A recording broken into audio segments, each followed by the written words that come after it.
good morning, good afternoon, good evening, wherever you are across the known world. And thank you for joining us today. I'm Countess Beatrice.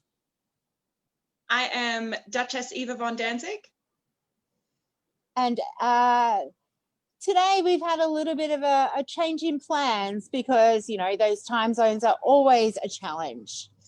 Duchess Eva, if you could do the acknowledgement of country for us, please. Certainly, Your Excellency. So, good nobles, we come here together in a spirit of fellowship, deepening our skills, sharing of our knowledge, and shared interest in the search to find truth through experimental archaeology and historical inquiry. It is in this context that I, Eva von Danzig, and Countess Beatrice, on behalf of my kingdom, acknowledge the traditional owners of the lands upon which we gather. We recognize their continuing connection to the land and culture, and we pay our respects to their elders, past, present, and emerging, and the elders from other communities who may be here today. We would love it. Thank you so much for that. As you can see, we were meant to interview the Prince and Princess of the Mist. However, that darn time zone has definitely challenged us, and we'll be back with them at 4 o'clock tomorrow afternoon. So I've actually just thrown Duchess Eva under the bus and decided that I'm going to interview you. So we can do it. We can make entertainment happen. Absolutely. So I'm going to ask you, you are a Duchess. We know that you've done 2 reigns. When were your reigns? So our first reign, I think, was 2014. And then the second... Year before. Oh, year before. Was it 2013? Yeah. All right. See, this is already going... and then the last reign was 2018. Nice. And they were both first half of the year reigns, as we call them in Lochac. Absolutely. So full of events. So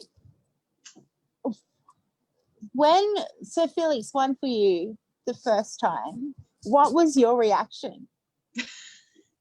So there's a little bit of a story to that crown, because at that time we were very young, 23, and Felix was already a knight and I wasn't at that time. I was very interested in fighting crown tournament, and to be honest, reigning was one of the things that I had always aspired to doing. But obviously you don't expect to be doing it at that point in your life, especially being a squire and sort of just having fun playing on the sort of baronial level and starting to come into doing a lot more traveling through the kingdom, but certainly not as much as I potentially could have to have more knowledge. So at that time, Felix was having a very difficult time in his life. He had lost a workmate who had unfortunately committed suicide, and he was in a very raw place where he was feeling really down about life and even about his fighting, and he was always a phenomenal fighter. So I very much believed in him at that time. And I said, look, you know, if you don't know where you stand, then why don't we just go fight this tournament? Worst case scenario, you win, and then we have commitments. But, you know, like, it'll be fun, and it's a great way to test your prowess. And I wanted to enter as well, so we went and we both fought the day. And then I remember very distinctly in the finals, because of course he never really had interest in reigning, but I did, and so I was very excited to watch him. And the fight with Sir Andrew Daniels was amazing. But I very distinctly remembering, because of course you were the queen before me, and so I'm holding hands with you, and I've got Duchess Yolande to the right of me, and she's holding my other hand, and I'm flinching the whole time because my fighter instincts are kicking in. My remote control is it's not broken, it's working better than I would. But as soon as Felix struck that final blow, I started jumping up and down, embarrassingly. And Yolande had to push me into you and go, hug the queen. Like, oh. So I was very excited. It was definitely one of probably my most memorable moments was that very first crown victory. And Felix is extraordinarily gracious. And he, of course, walked straight past me to go and to speak to Countess Bethan and say that she was an amazing inspiration. And I'm just sort of like jittering and waiting to get a hug in. I was very excited. And yeah, that was quite a fun crown tourney, absolutely. But I do remember that you and Felix had only booked for the day. Yes. I'd forgotten all about that. It was so lucky that we even made it to the tournament at all. And this is the level of commitment at the time. We wanted to basically treat it a little bit like a holiday, and Felix didn't expect to win. So we had asked Duke Edward and Duchess Yolande if we could stay with them because they're some of our very best friends. And we wanted to just have a nice weekend in Sydney with them, and we'd go to the tournament. And Edward is very relaxed, so of course he drives us in on the day, and the traffic was a little worse than we were expecting. So we get there with only just enough time to put armor on. And I remember Henri walking as king, walking up to the car park where we're getting in gear, and he's like, "Are you guys entering still? Because we're waiting for you." And we were like, "Oh yes, I'm so sorry," and then like double timing it down there. We just made it, and yes, we booked for the day. And in fact, the irony was I was prepared enough that I had packed enough garb for the feast in the evening, and just in case anything good did happen, because I very much had faith that Felix probably could win. He didn't pack any garb. So he was sitting there in the victory feast in his arming jacket that he'd worn during the day, just going, how did I get here? How did this happen?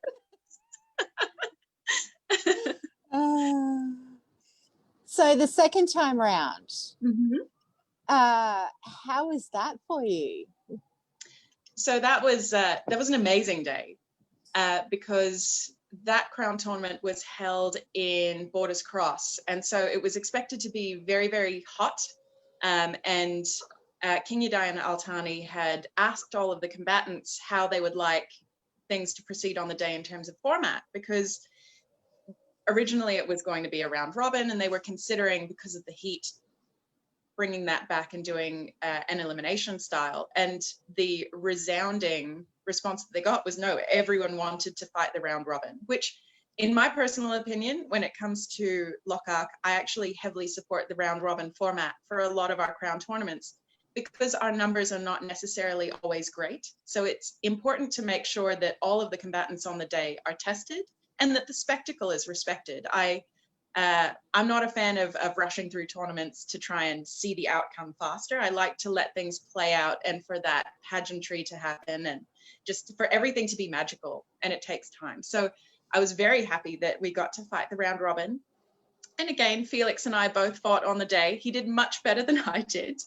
And that crown final was well fought between Duke Neil and Duke Felix, now Duke Felix. And again, I had forgotten how he because I've only done it once before at that point, I'd forgotten that Felix likes to go and thank the opponent's consort graciously. So I've gotten all emotional and I started crying.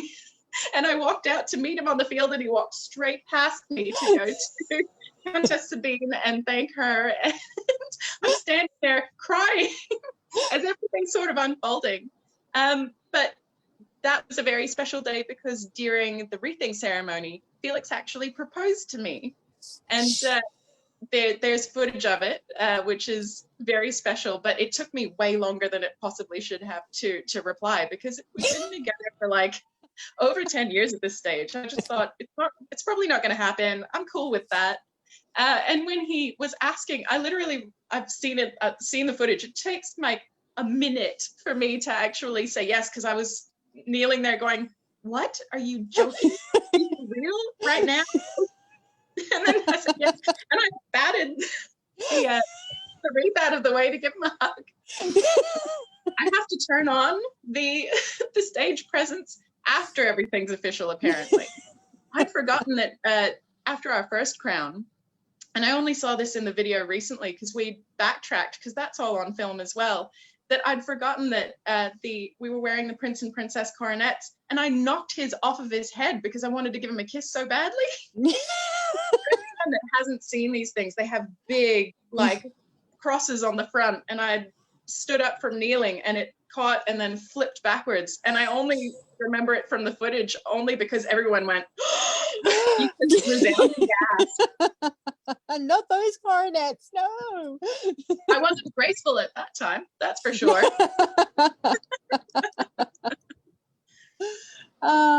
So you mentioned that you and Felix have been together for over 10 years. How did you start in the SCA? So I started in the SCA sort of dabbling and coming along with my parents when I was 12, actually. I'd first moved to Australia in 2001, and I started basically dabbling with the SCA in 2002. And at first I really wasn't interested. And then once I saw heavy fighting and the tournament culture, that drew me in. And I decided that that was something that I really wanted to do. And Felix had already been a part of Lochac since he was a 9-year-old. So we were a similar age, and we, we're both interested in heavy combat, and he was already very dedicated and training and doing all of these things. And after a while, I always had a little crush on him, but it took a long time for me to actually do anything about it. But that's essentially how we met, and how our relationship had sort of blossomed. Was he took more of an interest in helping me achieve what I wanted on the heavy field. And then after that, we just formed a really strong friendship, and then a strong relationship.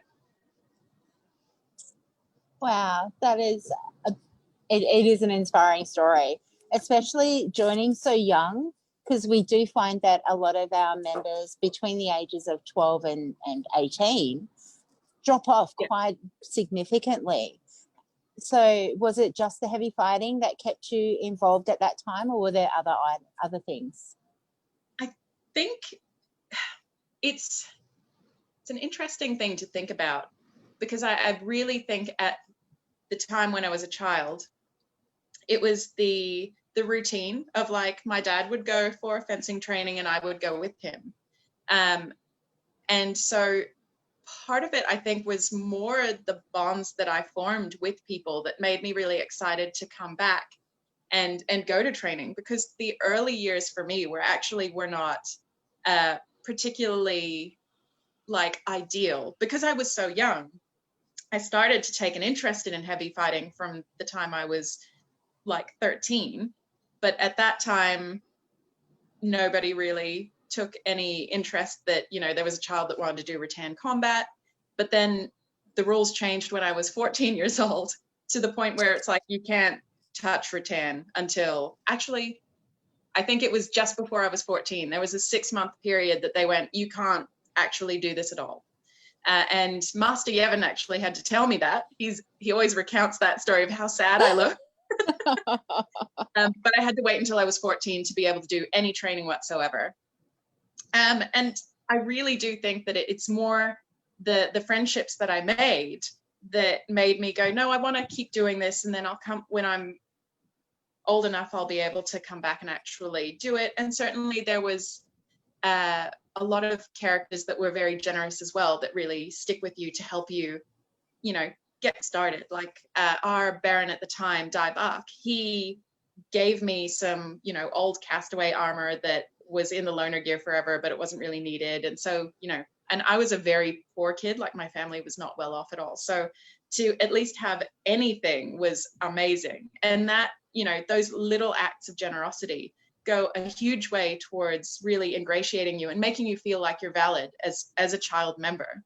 Because if you are treated like you're a tag-along, it gives you nothing to really come back for. Whereas if you're treated like an individual, and like you're an individual with thoughts and wants, that makes a huge difference to a kid.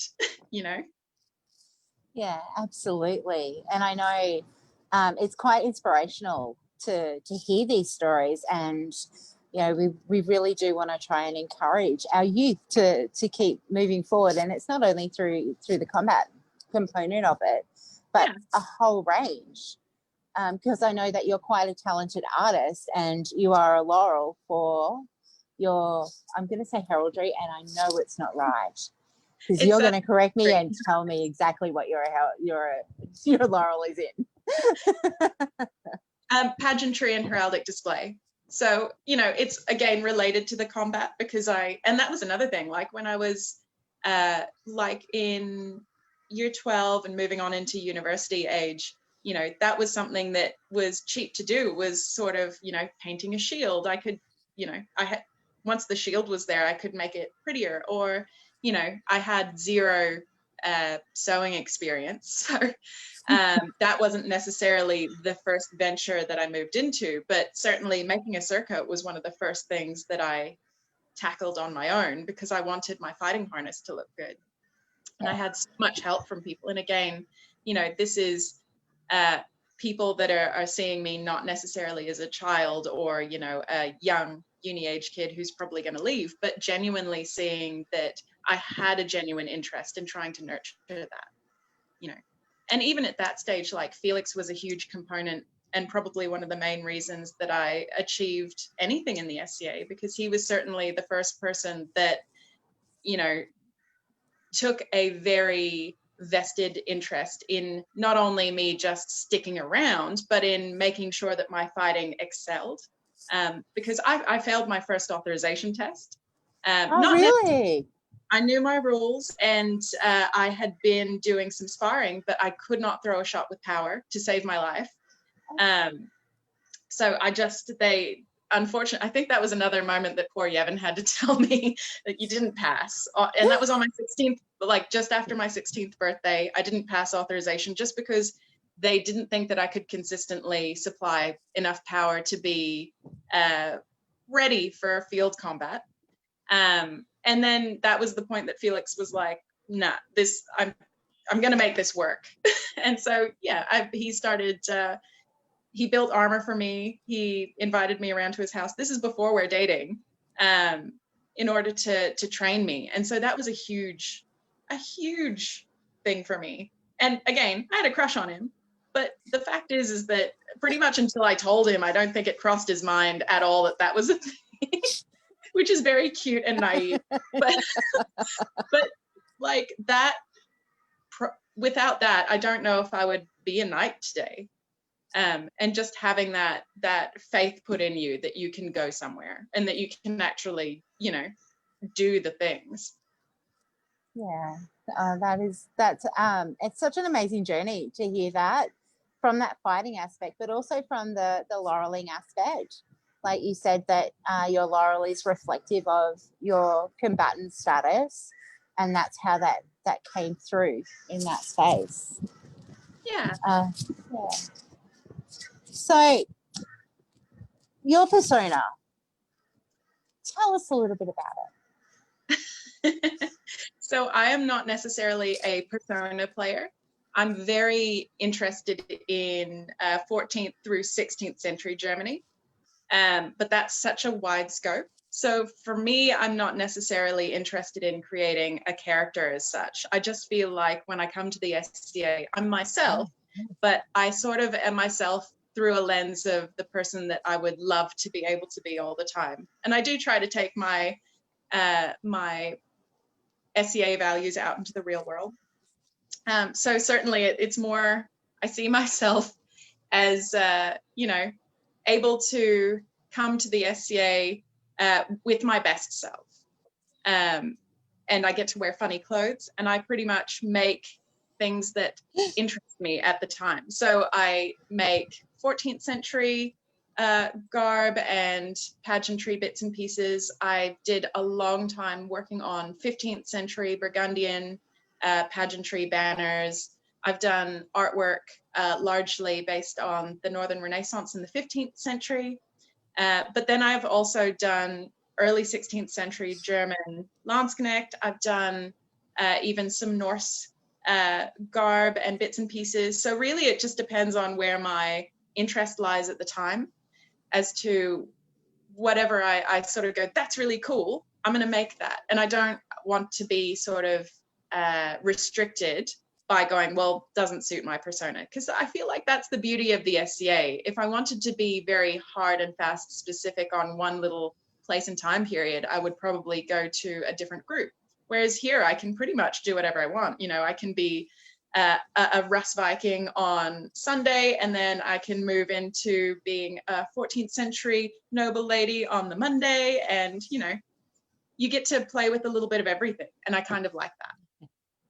Is there any obscure time period or place that you think would be really cool to look at?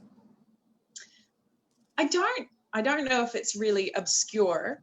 Generally, I think my next project I want to work on is going to be a joint project with Felix, and I want to do a Vendel harness. So I want to do the chain shirt, I want a helmet with plaques, and basically just to do the most opulent Vendel harness I can possibly put together. But generally, yeah, it's not necessarily a time and place. It's I see the artifacts and I want to put the whole picture together, which is largely what my pageantry career has been based around, is going, you know, I want to look like this 15th century German knight. I need the banner that goes with it that's appropriate to the time and place. I want the surcoat to go with that, and I want the harness that looks good. And that's pretty much how I kind of envision different projects. It's not necessarily based on pinpointing so much as getting a whole picture and making it exactly what I see in my mind. Lovely. So, and sidetrack question. When Magnus put up the notice of this very short notice of this interview, he's called you the Beast of Innilgard. Hey. What's that all about? So that was a nickname that I got from Sir Benedict of York. And it was a joke because I think we have a medieval fair in Adelaide that happens every single year. And we're getting ready to go on the field. And there's usually about, 10 to 12 fighters all getting ready. And I can't exactly remember why it came up, except Felix and I were going to start maybe a round robin fight. And Benedict's just gone, ooh, it's going to be a fight between Beauty and the Beast. Felix is the Beauty. And from that moment, everybody else just started calling me the Beast. We always have a gentle who announces all of the fighters, and he was calling me the Beast of Innilgard, and it's just run from there ever since. And when I was Baroness, it came up as well. So if I got introduced, it was the Beast of Innilgard, and it just it stuck. And I like it because I think that's one of the highest praise and compliments you can get, is if somebody else gives you a nickname that is cool and you like, because you can't give it to yourself. So it has to be gifted to you. And I feel like that's a pretty cool gift. What about Mouth of the South? Oh yeah, forgot about that one. Goes to somebody different every year though. I only get a double hit of it because, unfortunately everything is canceled this year. So can you explain what Mouth of the South is for those who across the known world who don't know? Yes, there is a bardic tournament competition that runs at Border War in the Shire Borders Cross every year. And so bards come together to sing, tell stories, to perform. And then the winner is the Mouth of the South. So I very luckily won that competition in 2018. It was last year. Oh, 18. Wait, there's probably a new 19. Did I miss a year? Oh, they canceled it last year. They canceled it because of fires. We're so prepared for this interview. They canceled it this year because of the fires. Yes, we were very prepared. You can tell. Thank you very much for indulging us. Last year. I won it last year. Last year, yes.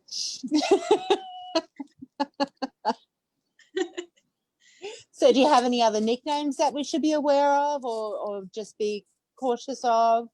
None that people say to my face. Okay. Not that I know of. So you are a triple peer. So you have your duchy and your county. You've also been a landed baroness, Laurel, and a knight. Do you ever get peer fear or have people that are self-conscious about coming up to speak to you? Oh, you mean for people coming to me? Come to you, yeah. Occasionally, yes. I've seen it happen. And it does surprise me because I honestly, the thing about all of the titles and graces that we are gifted in the society is realistically, they have no power except for the power that's granted to you by the faith of the populace and the people. So when that does happen, I try to go out, if I know about it, I try to go out of my way to make those people feel comfortable. Because honestly, we're all here for the collective idea that we're supposed to be having a good time. And it shouldn't be scary. And honestly, I do think that most people are happy to have conversations and to give of their time fairly freely. So it surprises me when people find me scary. I do take it as a little bit of a compliment, but I do try to displace that when I can. But yeah, it's always a surprise, to be honest with you.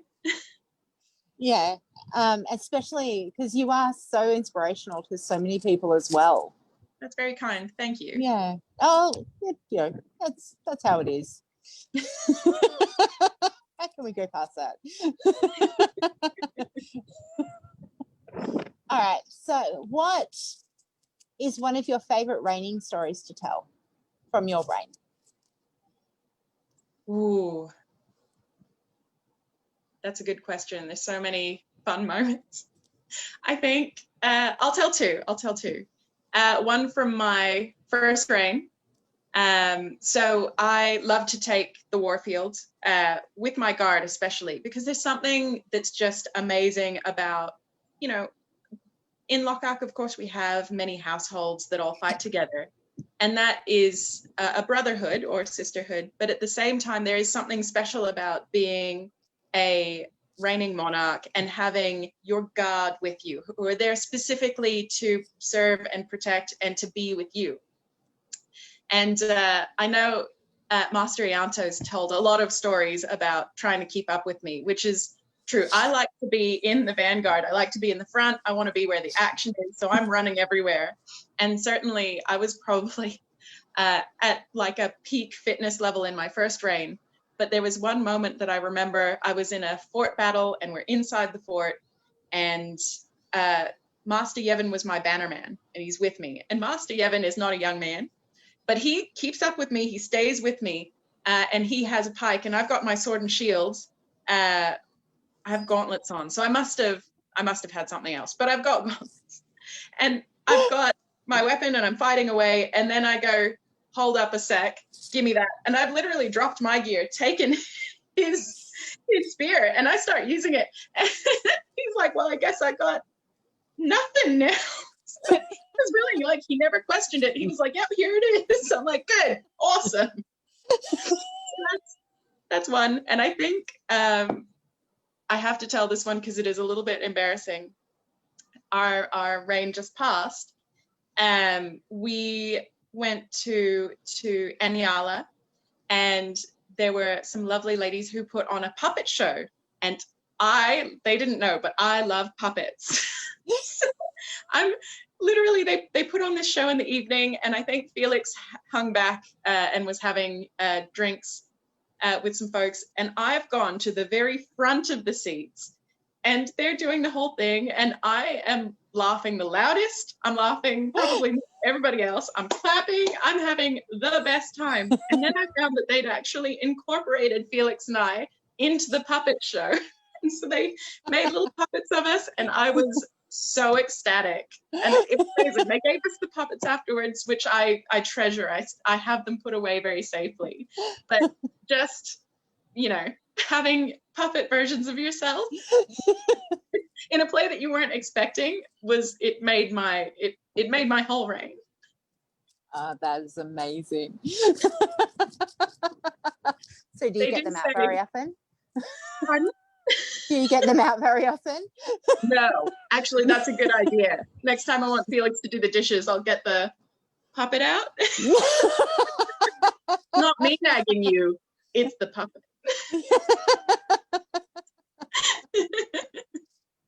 You make me queen again? What was that? This is what happens.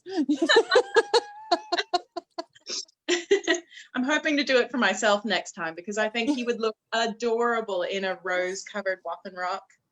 Oh my gosh, yes, absolutely. Where all of the roses will definitely embrace him. I can just imagine the rose teas and get-togethers where everyone's having a few drinks and having a great time, getting some gossip in, and then surly looking Felix.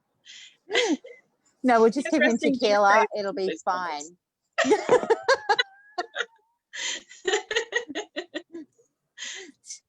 Felix does love tequila a little bit. maybe a bit.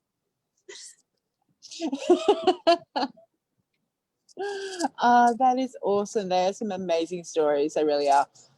Somebody may have put up a little comment about that day that you slapped a guy. Oh, yeah. That was a highlight, actually. Slapping Henri in the face. That nighting was awesome because obviously Henri is a very good friend of ours, but I will say that I probably enjoy giving buffets a little bit too much. It's a privilege, and to be honest, I'll tell you why as well, is that I think the buffet is one of those parts of the nightings that are misunderstood because people see it as a stroke of violence. But when you think about knighthood, intrinsically, violence is a part of knightly culture. The fact that we have a solid level of prowess that allows us to elevate all of the more genteel virtues, that's what chivalry is kind of about. So I do understand that there are some people that can be triggered by the buffet, which is why maybe having an announcement at the start is useful. But the understanding of that moment is the reminder of all of the pain that you experience on the path of knighthood, because it is a painful path. And honestly, a slap to the face is not as bad as a rap to the butt. But honestly, it's also a reminder to remain humble, because as a knight, you are the crown's servant. So that reminder that you should remain humble in your prowess and in your victory is very important and meaningful to me. So to be able to deliver the buffet, especially at that time as an unbelted queen, was very special. And I was so glad and privileged to be able to do it, even though it was hilarious as well. Because for anyone that wasn't there, Henri had asked privately to be buffeted by the queen. And he said that it was very specific. He wanted it that way. And we went, okay, that's fine.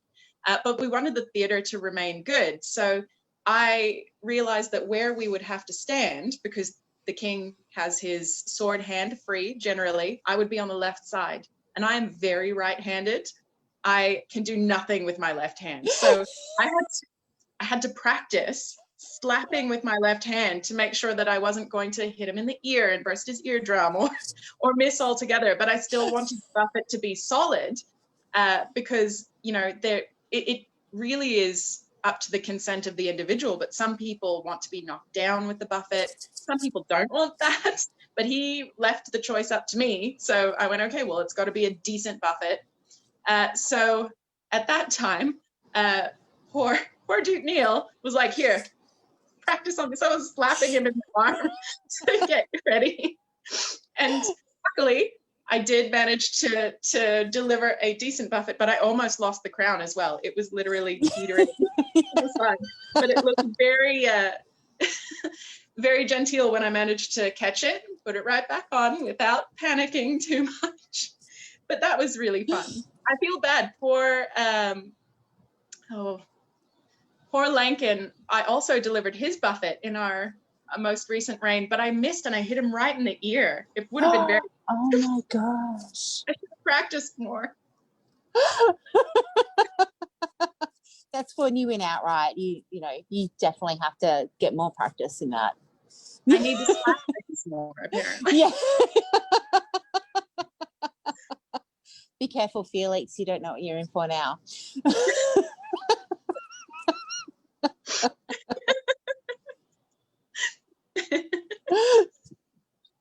So, what is one of your favorite stories to tell around the campfire? Ooh. That is a very good question.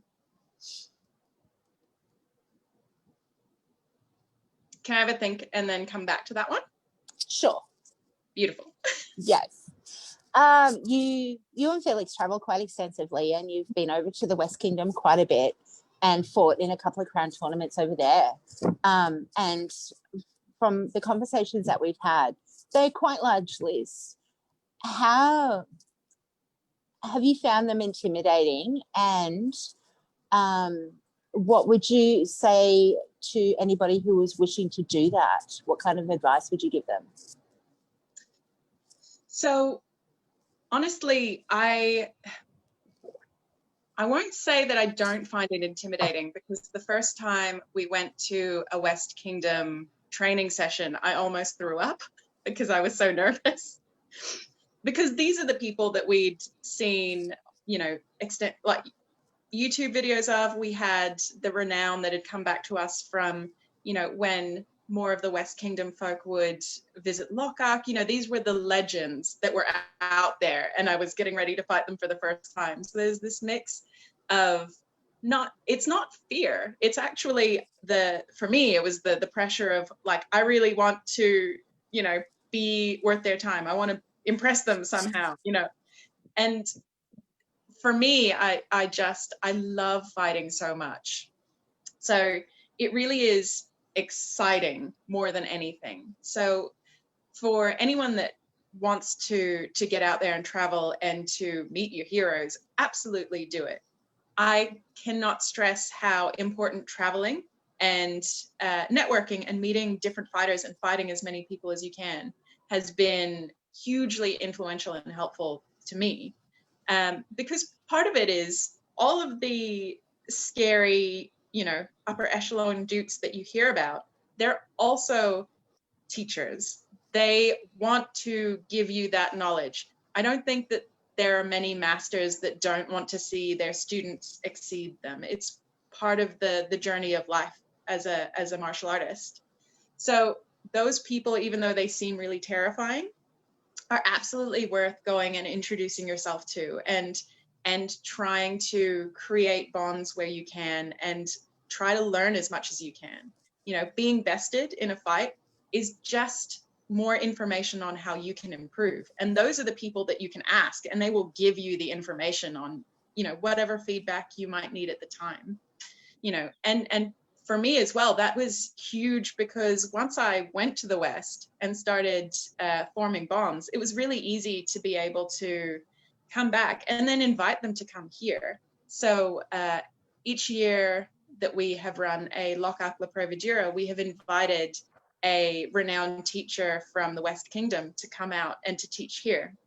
And I wouldn't have been able to do that without some of the bonds that I've formed from traveling.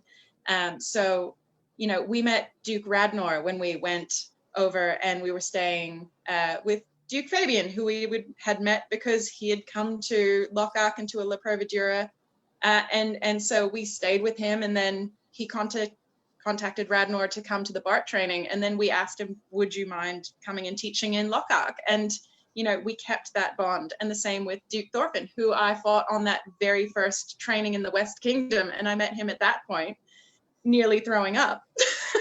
But, you know, that's the thing. Like, honestly, forming bonds and just talking to people is probably the best thing that you can do for enhancing your SCA experience, and as a fighter for collecting as much knowledge as you can, and really for giving yourself more fun, because you'll get to fight all these amazing fighters and have a great time.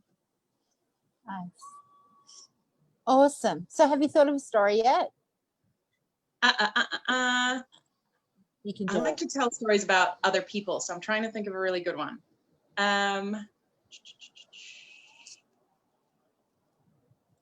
Give me another question. I am still thinking. You can do it. I'm sorry.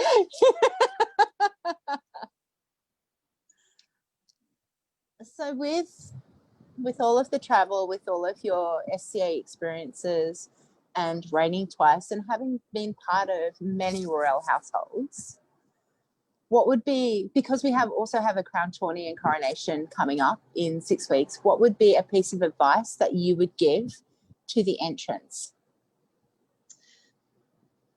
I would say at this point, with COVID-19 still being such a huge part of our current reality, enjoy it as much as possible.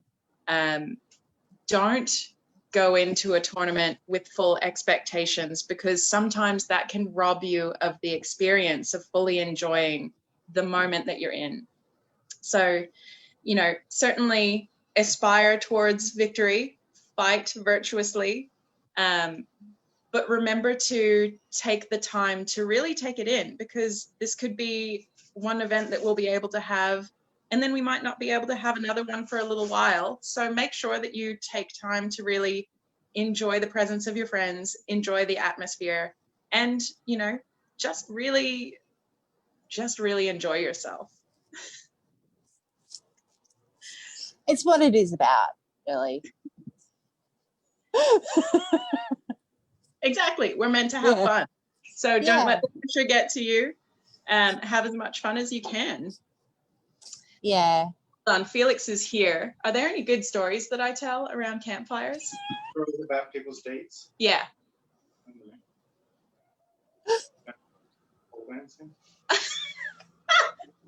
Okay, I got a good one. So this is again at a border war. And they, at the time, and I think they still do, run a fighter auction tournament. But because it is a smaller event, there's less combatants than, say, the Rowaney fighter auction, which is kind of nice because, you know, there's everybody kind of knows everybody. We're all aware. And so the bidding is pretty fierce. And there was a year that for some reason there was like a little like showmanship competition, because each of the combatants, you know, steps up to the herald, and normally you just stand stationary and you wait to be sold off. But this particular year, you had folks who were doing push-ups, pull-ups, just really showing everybody what they had. And then there's Benedict. Again, Sir Benedict of York steps up to the plate, and there's a veranda that everybody's getting sold on. And he manages to get up onto one of the veranda poles, and he pole dances around it, and then gets his legs on either side of the handrail and does like a full like back bend to finish, but then he can't get back up. So he has to drop down, but it was very impressive.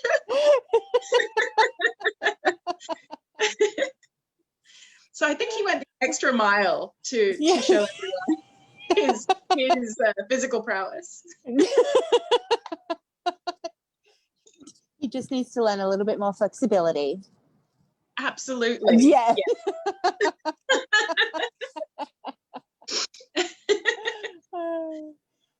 Do you have any final words that you would like to share with the populace? Absolutely. Thank you for watching. I appreciate it. It's always nice to sort of relive all of your very exciting times. Take care of each other. Take care of yourselves. Remember that right now are really extreme times. I will say that I am a big advocate for don't try to keep up with the level of participation that you may have been used to on a year where there was no COVID. Yes, it will feel like something is missing, but take this time to do the things that are really going to fulfill you and to make you excited to come back. Make garb, do more research, practice recipes, practice songs, do whatever you can that's going to make you feel excited to come back. Don't feel like you have to push yourself to interact via social media if that's not your thing. Or if you just need to have a nice break, do that too. If you feel like you still need more social interaction, reach out to your Scadian friends. We're all still here and we're all contactable, but remember to look out for yourself and do what's going to make you feel better about your current situation, because one day we'll all be able to get together again, but for right now it's not happening, and you should be definitely looking out for yourself and fulfilling your wants in whatever way that's going to lead you. Awesome. Absolutely true. And thank you so much for allowing me to do this short time interview. No worries. It's my pleasure.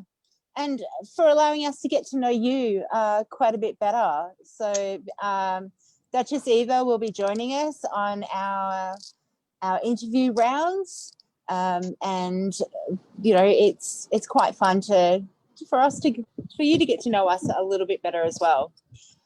So thank you all for joining us. That is the end today, and tomorrow, almost the same time, we will be interviewing Prince Patrick and Princess Sarah of the Mists.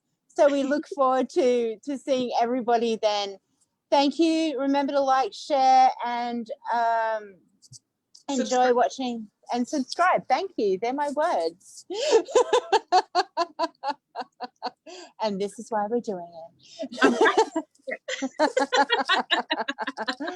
Thank you so much, everybody. Until next time. Bye.